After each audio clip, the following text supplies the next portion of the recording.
Hello and welcome. I'm Sam Califer, your host for Vision, the show all about the College of Arts and Sciences. Today I'm joined by Dr. Colleen Scott. She is an associate professor in the Department of Chemistry who was recently selected for the Bayh-Dole Coalition 2026 American Innovator Award, which is one of the country's most prestigious honors, and part of that recognition is a trip out to Washington, D.C.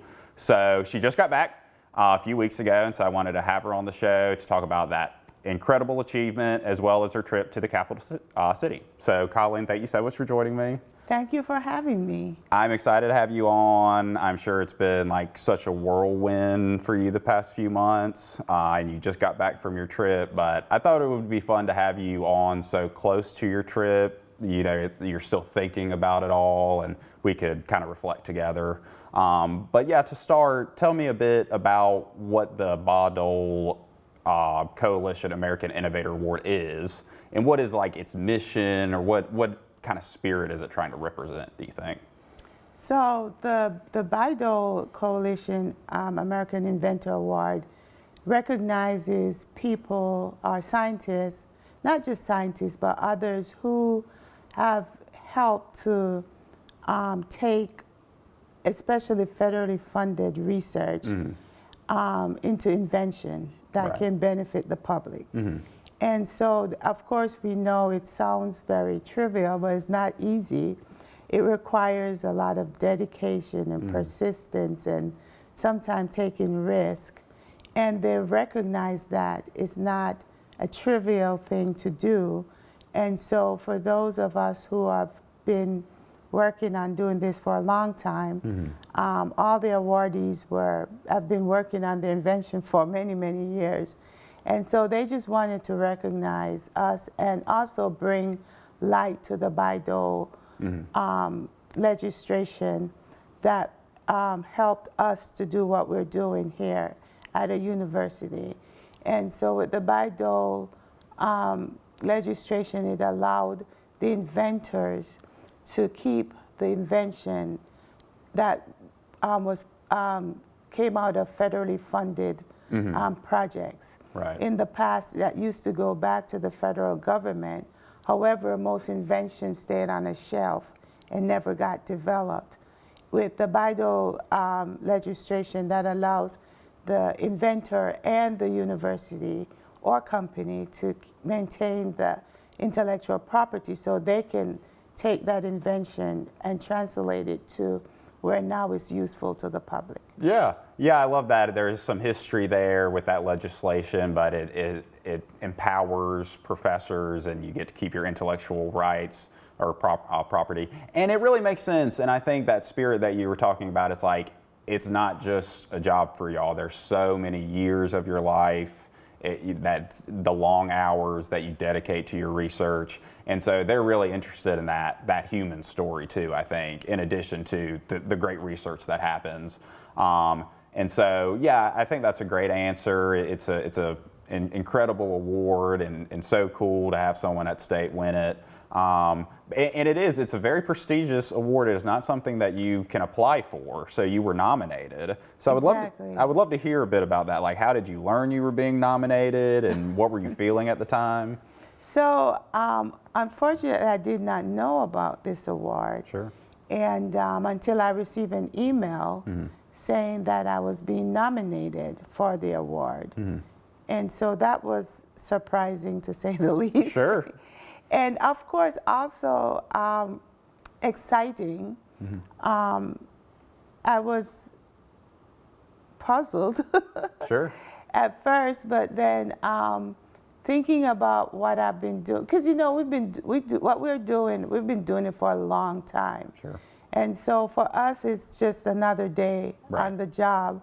But the potential for translation and the work that we all do to help the public, of course, when you just hear about it, it's very exciting. And it is exciting work. Yeah. And so I found out through an email that I was nominated by Senator Hyde-Smith, and I asked why.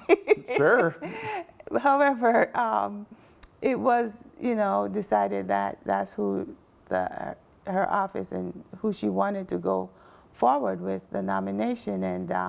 And of course, I worked with people within our university, you being one of them, Sure. that helped in putting together what needed to be put together for the application. Right. And here we are. Here we are. Yeah, and I think you had that surprise when we first met, but something I and Giselle talked about, we're like, well, if they're nominating you, let's make it a great nomination, and you're as deserving as anybody. And so, yeah, we did not know why exactly, but, put your best foot forward, and they selected you. And so crazy, but definitely worthy to receive that, I think. And I love hearing you and other professors talk about it. So often it is just another day in the office. Y'all are just the day in and day out. You're doing your research, and so the nominations or the awards mean so much to you. But like you said, it's just another day in the lab trying to do the work that you've dedicated your life to. So, but very cool to get that. And you've talked about it a little bit, but I did not know this term until I started helping you with this, and I thought it was interesting. So it's translational science. So what is translational science? Like, why is that important? And what have you done with your own research to make sure it translates and has that real world impact? So as a scientist, as a researcher, you have questions. You have problems you want to solve. And that's why you're doing what you're doing. But there's always more. And the question is, what's the significance of what you're doing? And one of the significance is benefits. Benefits to society, to the public, to the government, depending on what your research is about, to your neighbors, if you're doing clinical stuff. And that's where, the real joy, I wouldn't say excitement, the real joy comes in when you are working on something and the big picture is this will benefit the public in a great way. And so that's what translational research is all about.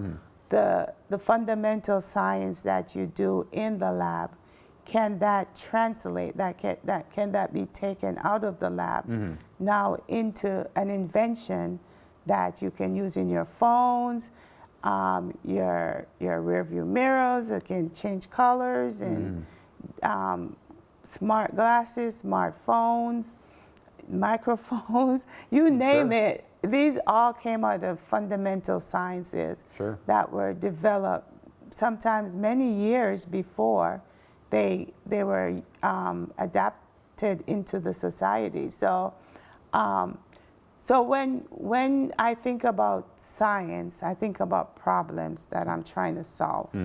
And I think about problems that are affecting the public and how can we help. And so that's kind of why I'm doing what I'm doing, and that's why I'm here. Yeah, I love that answer. I think, sometimes it's easy to get lost in just the pursuit of knowledge or the theory, your own personal theory that you're developing. But yeah, at the end of the day, you want it to, and that's maybe the hardest part though, is like pushing it out. Yes. And getting all the patents and going through the red tape, but that is where that impact can happen. Right, because the hardest part is we're scientists, we're not business people. Right, yeah. And to go into market, you need to be able to make a profit. That's the reason that people do business, right? And so we have to learn how to work with those who know the business, and versus us who know the science. And so we have to determine, how we want to work with someone else, which we will have to work with. Yeah. And so I have realized that I am not a businesswoman. I'm a scientist. I love the science. Yeah. But I do understand the business side is important as well. Yeah. And so once we've gotten products and I've done my part, it's okay to hand it off to someone who knows how to get it to the public. Right. And in a way where they can benefit, but also whatever profit comes back can also go back into doing more research and Right. doing other things that can benefit society later down the road. And so a willingness to like get out of your comfort zone and work yes. with different types of Yes. people, and so it can have that kind of impact that you're hoping to Exactly. have. So cool, and I think that is important. That's like one of the most important facets of science, I think, is to have that real world impact. So you got the award for all this work that you've done, and you got to go to DC. So tell me about that. What did you get to do while you were there? Oh, DC was fun. Of course, the main thing was the ceremony and just being able to see your family celebrate with you. Sure. And my colleagues were there. They were there in numbers. Yeah.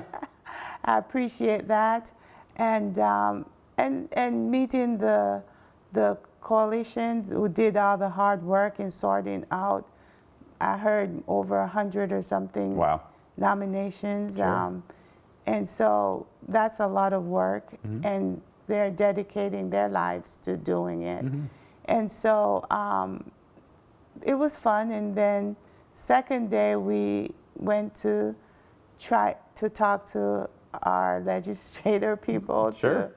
to let them understand why funding fundamental science is important, because you don't get to translational science without fundamental science. Sure.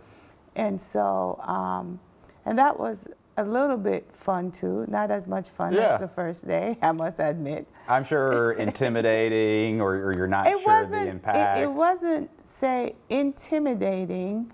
It was just that everyone is so busy. Sure. And the times that you have to get in and give your elevator pitch and get out, and you wonder how effective you were, and you wanted to be effective. Right.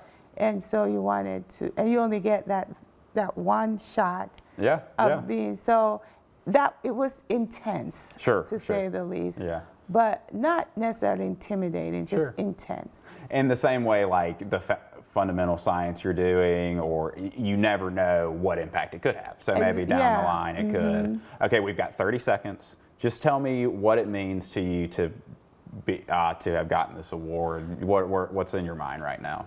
So again, I am extremely excited to know that what I'm doing has been recognized, that the hard work you put in has been recognized. So I'm tremendously thankful for that, as well as I'm just thankful to God for allowing me to do what I love to do. Sure. I wouldn't have been able to do it without the gift that He's given me, and the people He's put me around.